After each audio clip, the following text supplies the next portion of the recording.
What is up YouTube, and welcome back to the RiftGuides WildRift video. Today we're going to take a look at the newly released champion Velkoz. There are a few secrets that you don't know. I already posted on Twitter about them item-wise and mechanic-wise, so we'll break it down for you. But now let's start with the ability rundown.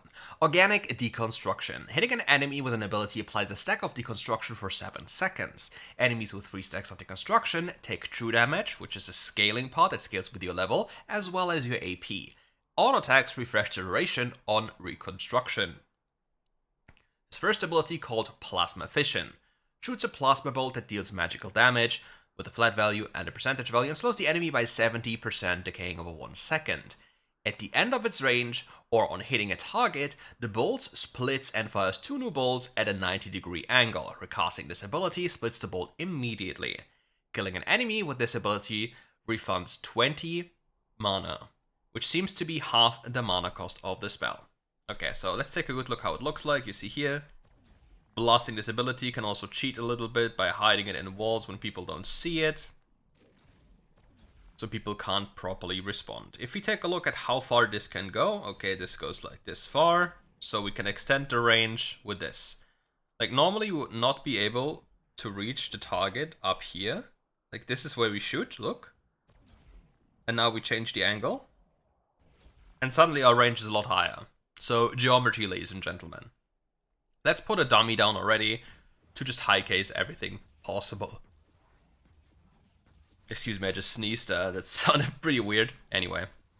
Okay, so for the passive itself, you see here, it applies this passive stack. So let me, for the sake of just showcasing the passive, you see here, passive is proc, but the passive is always shown as a crit every single time. Which is a problem, which I'm talking about the items in later. But now let's talk about the next ability. WildRift.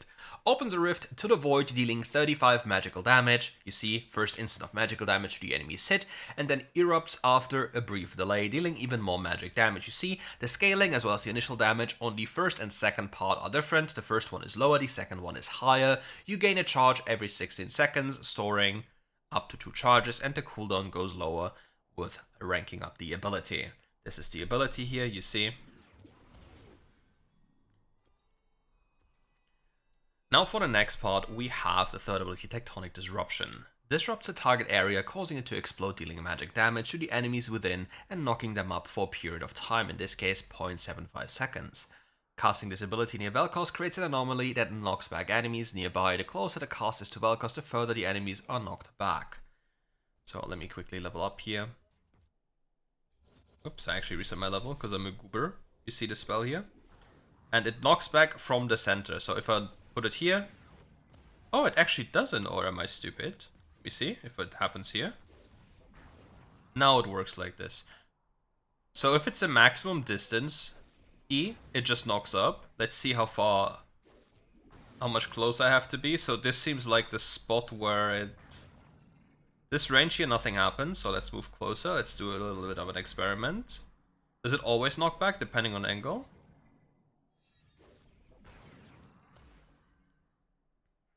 Let's see if it knocks into me. Let's see if it knocks back. This is blocked. Does this work? I guess because there's no angle. Let's quickly run an experiment up here, because I want to know if it's truly always knocking back. Like this should be... Yeah, so it doesn't matter where you hit the target, even if you aim it behind them like this, it knocks them away. If I'm not mistaken, on PC, it's depending on the angle where you hit them from. So if the arrow is above, they will be knocked towards you. But in this game, it's always knocking them back. It doesn't matter from what position. They'll always be knocked back. Does it change where you face? No, it's when you cast a spell. Okay, good to know. Now for the last spell, Lifeform Disintegration Ray. Passive. Enemies with max stacks of deconstruction are marked as researched.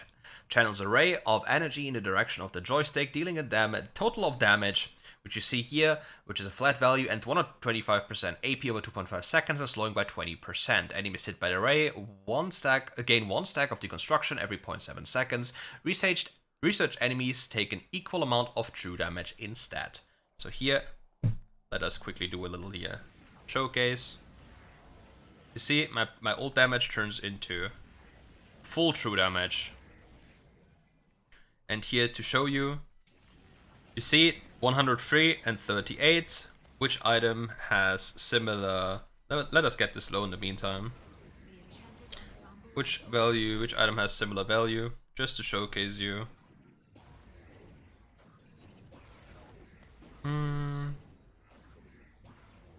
Infinity Orb is 80. I think Horizon Focus is also similarly close. Let's just go with the anti-shield, okay. So you see 150 on the passive proc, yeah? 150 on the passive proc. Let's get him a little bit lower again.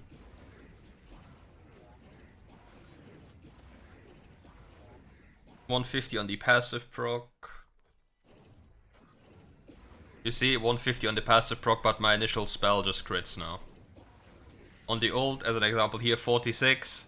Passive the same. So we go back here.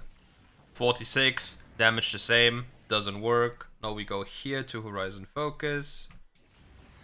46, 150. The item has a little bit more AP. No, it doesn't. But you see, there's no difference for the true damage component. It's only the magic damage bonus that comes in clutch. See here? For some reason. I don't know why. So I can't really tell you. Okay. Now let's talk about the most important spell orders, how you start playing lane. Okay, as you play lane, you start by maxing... Or you start with your second ability. If you hit the wave and auto-attack the casters once and the melees twice, you kill the entire wave. Almost instantly. So you can avoid laning in vast majority of cases. You just farm from giga range. Then on level 2, you most of the time will skill your first ability. The reason for this is you want to start poking, aiming, annoying, etc. Your real gameplay loop starts once you have boots, because then you have damage. On level 3, you skill your third ability. Then, after gaining more and more levels, you will max your first ability first. And let me quickly look into the scaling here, just to be sure that I'm not yapping nonsense. I would assume, personally, that you will go into your second ability as a second max. And then your third ability as the third max. And obviously always max your ult whenever you can. Okay, now for runes. For runes, we will be running a Cane Comet, Scorch, Cheap Shot, Zombie Ward, and Gathering Storm. Why? Velkoz's third ability and first ability are slowing effects, CCing effects, which will apply Cheap Shot. Your first ability, second ability, and third ability and ult will always apply Scorch. So for your laning phase in combination with Comet, if you just hit your second ability and somebody is close in the wave with the minions, the Comet will help you push, will help you deal extra damage, and if you hit an enemy with a Q in the later stages of the game, you will always hit the Comet on them because they're too slow, which is this nice addition of damage. So your first ability, similar to, for example, Karma, has the ability to proc 3 different damage instances from runes alone. A Cane Comet, Scorch, Cheap Shot. Now as to why we're running Zombie Ward and Gathering Storm. Velkoz as a champion is non-interactive. He doesn't really bother himself with fighting with people in close range outside of the early game, maybe. So going into full AP scaling runes is something that's really, really powerful, because it opens up different ways of playing the game. So now you see in this tab here at 9 minutes, I have plus 18 AP from Gathering Storm. Let's assume it's a decent game, so I already have 50 AP from my Zombie Ward. So I have 68 bonus AP, which is close to a full item, a full damage item extra. Now, if we add the fact to the mix that I could go Rabadon as my second item, if I don't need anti-shield or don't want Liandry second, then this AP value becomes incredibly high due to the bonus, the amplifying effect of overkill from Rabadon's death cap, which means all my spells will deal more damage. And that's the specific reasoning. I'm showing 2 different builds. I will walk you through them. Like the first one is Boots of Mana, Ludens. Ludens is always the core, like these 2 items will always be in your core, Boots of Mana, Luden. And now for the burst build, if you play into Squishier comps, you will go Rabadon as your second item, then Awaken Soulsteel, and then you can fill the build with items that like have certain utility. For example, Shattered Crown, making you survive more likely, then items such as Liandry, just because it's late game, you have a lot of AP, the bonus true damage will deal a lot of damage. Let's take a look. We have 694 AP here. Let's see how much damage Liandry will do. 75 bonus damage for free. Because we don't look at the percentage tick damage because of the HP of the dummy, but we look at the tick damage, which is 75 bonus true damage, which is quite a lot. It's basically another Luden if we compare it directly. Let's see. Yeah, it's a decent amount. I mean, if I want a real comparison, I probably have to do a little bit of a cheat here. And 127 is Ludens in this case.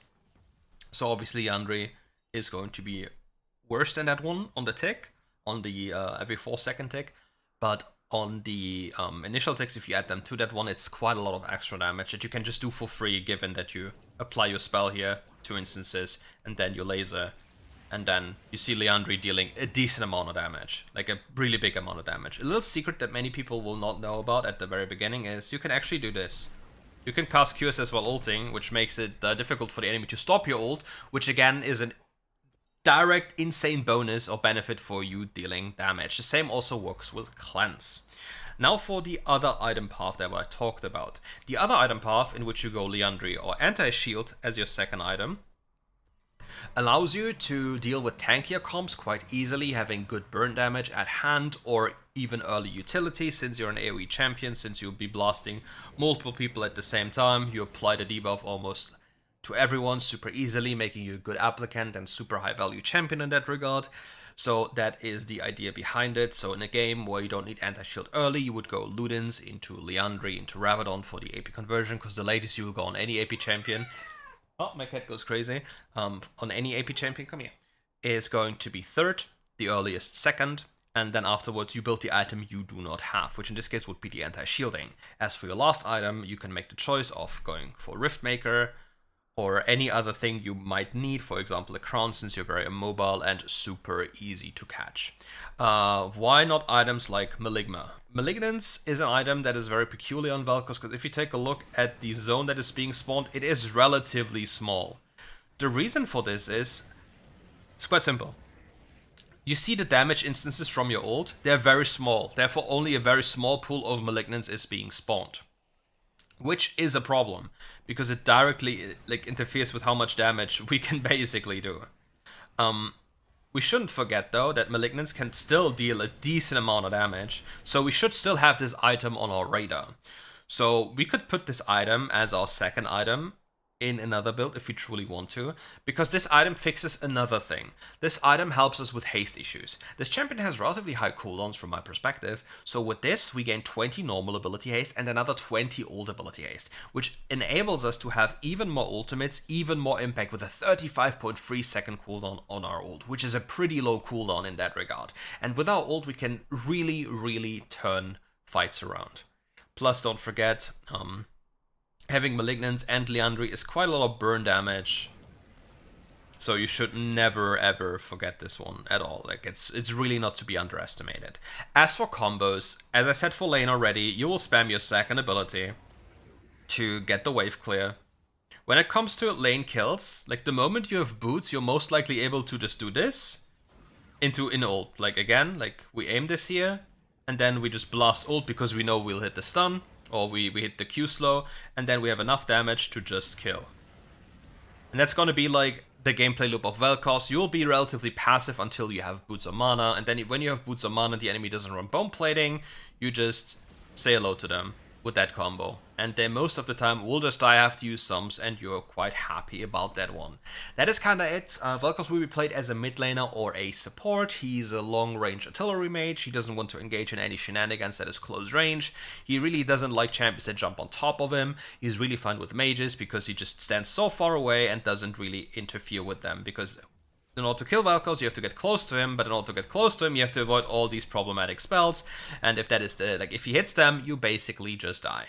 That is one of the biggest things that is about Velkoz. But as it stands, as WildRift happens to work, if you, for example, are a Swain and the enemy is Velkoz and you get on top of the Velkoz, you will just kill the Velkoz. That is how it goes. The same happens to like any other mage. If the mage has bad spacing, you will just get killed. If Velkoz has very good awareness and is very much aware of his surroundings, it's probably going to be pretty difficult to get him killed, unless you want to invest a lot of resources into getting on top of him. And that's kind of it. I'll try to get a gameplay relatively soon to you, so enjoy this one. I hope this one helped. Have a beautiful day and take care.